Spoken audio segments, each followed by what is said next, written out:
there was a lot of rain. We've had some really bad weather recently. Do you guys all know the junction at Portsmouth Road where there's traffic lights? The other day it was really raining and there was a huge puddle across the entire road. So me being quite clever, I think I'm going to avoid the puddle because I don't want to get wet. So I walk around the puddle, not trying to get wet. As I'm walking around the puddle, a huge car just comes along, splashes me, and I think, oh, well that sucks.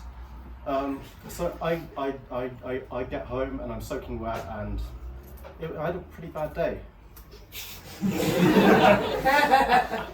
Yeah, I mean that wasn't part of my stand-up, so I just thought I'd share that with you. You're all quite mean for laughing. But yeah, I think I should probably begin. No, I got that out of the way. So, as you all know, hopefully, we have a general election coming up. Who's excited? And now, this is actually my second time doing stand-up, and in my last set, I was told by a critic, my dad, that I got a bit too deep into politics, so feedback has been taken on board.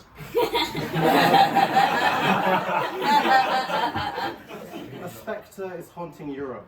The spectre of communism. But no, just kidding. I like to get a little bit of light reading in.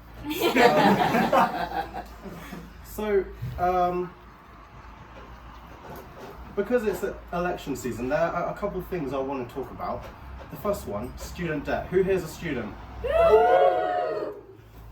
That's good. I mean, the amount of debt in this room is probably enough to buy like a dozen private islands. But if I've just reminded you of your crippling debt and made you think, oh, well that sucks, then perhaps buy another drink. I need one. But no, don't worry, because the way you pay it back little bit by bit, and they take a little bit of your salary. It's more like a tax, so you have nothing to worry about. Hold on. It's a tax for higher earners, so the Conservatives want to tax the rich. I might have to check who I'm voting for.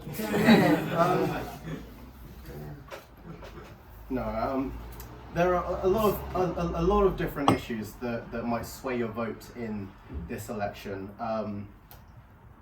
Whether it's the NHS, whether it's the economy, whether it's defence spending, whether it's the idea that having more stop and search will somehow fix long-standing, deep-rooted issues in communities. But yeah, I mean, there's lots of different issues. But the thing I want to talk about is benefit scroungers. Now, I think that's a bit of a harsh term to describe someone who is pretending to be in the worst group in society, constantly demonized by the press, and they're living off the minimum that the government is willing to give them. I think we need to say hats off to them for being dedicated to that method acting. That's a lot of dedication, more than I'm willing to commit.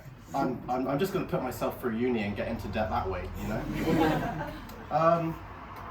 But yeah, lots of interesting stuff this election. But it is a bit, it's a bit risky me doing a set on the election, because on December the 13th, I'm going to have to throw it all in the bin.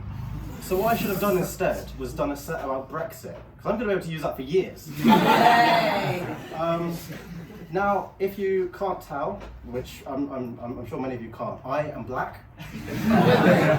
Well, actually, I'm biracial. I'm half white, half black. But it's hard to explain that when the airport security staff are already patting you down. Sorry, I'm actually half white. No,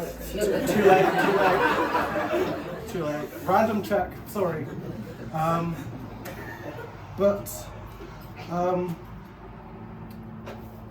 I grew up in Portsmouth, just down the road from here. We say the same there. And I grew up in a very white area of what is a very white city, and I grew up around lots of white people, and I have a white accent. I'm not sure what that means, but I've been told that before. And I don't know where I get it from, because it isn't from my mum, who I live with, and it's not from my dad, who I don't live with. I just think it was one of my European ancestors who just squeezed it in there out of vengeance. But I mean, that's a question for Ancestry.com. But yeah, so now I think hopefully many people can agree here. Picking up the phone and calling someone is sometimes a bit nerve-wracking. I get quite nervous anyway. I mean, you know, we're the generation that can fight against climate change, but pick up the phone to book a dentist appointment? Are you kidding me? No. But yeah, making phone calls is an interesting thing. Does anyone have a phone voice? So when you pick up the phone, it's like, hello, even though I don't sound like So I have already white-sounding voice, and then when I pick up the phone, I try and go even posher. I'm not sure how it's possible, but I do. So it makes it very interesting for when I go for a job interview. If they've called me up beforehand, they'll be like, oh, this guy sounds good. And I get there, and they're like, oh, are you sure you're here for the right thing? You know what I was expecting? Yeah, no, I was expecting someone who's wearing a different colour shirt.